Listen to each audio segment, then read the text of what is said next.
Assalamu alaikum dear students class 9th topic is triangles exercise number 7.1 question number 6. In the given figure AC is equal to AE. AC is AC is barabar AES. AB barabar ADS. AB barabar ADS. Yus asi given figure yat maz AC barabar AE, AB barabar AD. Bechi yat maz angle BAD. BAD ch iki angle nimja. Iki angle yus yatad bana ch. Yich EACS. Iki yat angles barabar. Yum's angle is barabar. Actually show that BC is equal to DE. BC is a line, DE is a line. Actually din sabit karit cha panway barabar. Sabit den khatir is z triangle. Triangle is nish bana ABC. Imuk side BC. Byak triangle bana ADE. Ye triangle. Nimok AB pach BC. Nim triangle AD pach DE. The achi sabit karun BC to be DE. Omaiz. Yel is yums triangle karo congruent. Tel hako is nuhind nums side panway barabar karit. Congruent karn khatir. Yus as godnish triangle ABC, nimuk side AB. Yus as AD each triangle, imuk AD.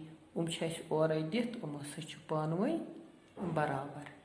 ABC, the imuk trim side AC. ADE, imuk trim side AE.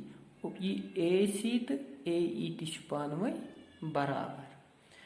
Nimok matlab go nimok ak side, yimok ye side, nimok ye side te nimok ye side panway barabar.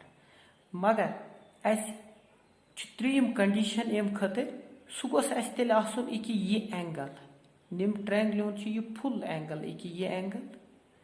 Use ABC.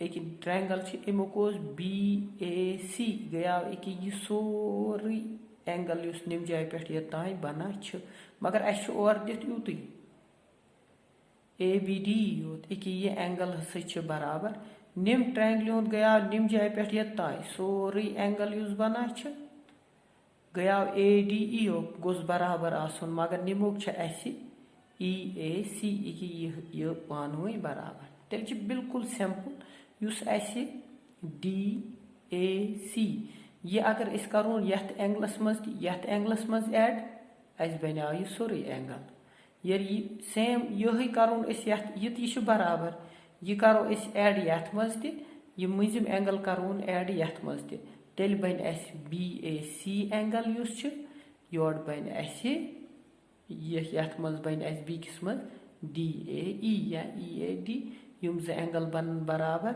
तेल गस अस ये side यह triangle ये side ये angle एक मज use angle छुस बे छुस इके ये side तेल गो ये साइड ये एंगल बे ब्याक साइड गो साइड ये गोस मज एंगल ये गोस पत ब्याक साइड बे ट्रायंगल ये AD छुस साइड एंगल गोस इके ये एंगल युस ये पे छुस बना DAE ये बे गोस त्रियम ये पानवे बराबर ट्रायंगल गई कॉन्ग्रेंट तेल BC तो DE तो पानवे बराबर गिवन यथ मज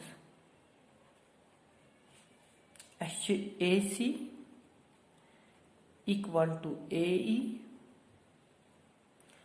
AB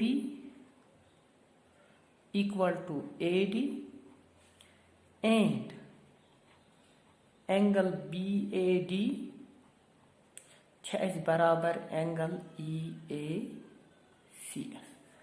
साबित छ अस यथ मज दिन करित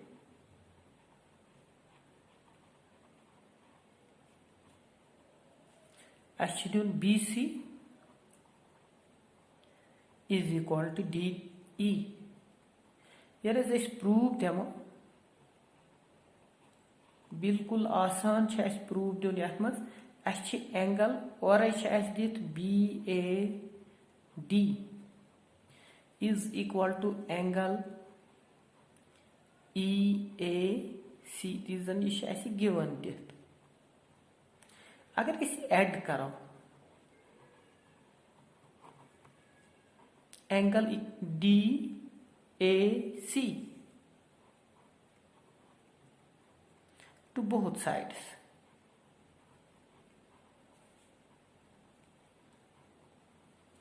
अगर यथ इक्वेशन फर्स्ट थाउस ना adding angle DAC to both sides of equation number first इनकन दुश्ने साइडन मज करो ये एंगल एड तेल गो अस निश एंगल BAD प्लस करो ये एंगल युस अस एड करो दुश्ने साइड DAC यह गो एंगल EAC प्लस करो एंगल यह DAC ये एंगल BAD यथ मज करो एड DAC यह बना तेल BAC यथ मज कोर एड यहन यह मजिम यह एंगल यह बनाव तेल BAC और एंगल BAC तेल बराबर युस निमंद यह एंगल यह एंगल EAC अत मज तोर यह DAC एड यह बनाव तेल एंगल EAD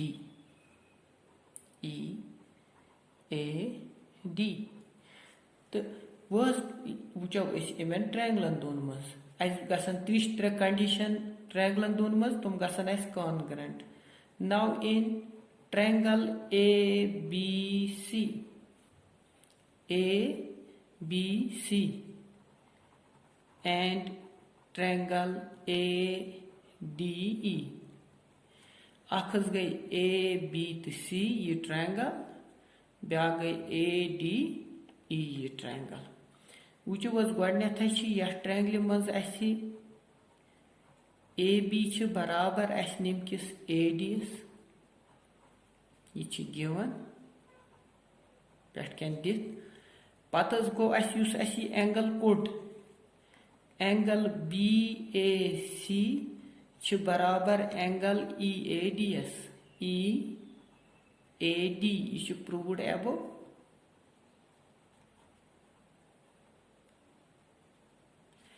त्रीय मज गोस निमुक योर AB तो C अमुक ब्याक साइड AC अमुक त्रीम साइड क्या ABC AB गोस गोडनुक साइड BC गोस दुयम साइड AC गोस त्रीम साइड यह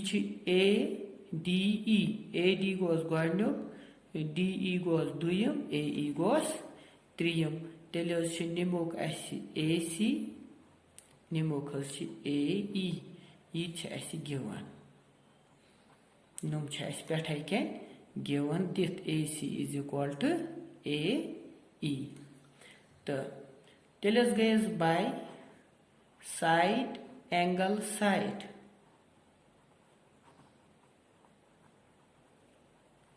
कॉन्ग्रेंसी रूल त्रे कंडीशन इस पर यथ मज आय तेल गई ट्रायंगल युस करच यह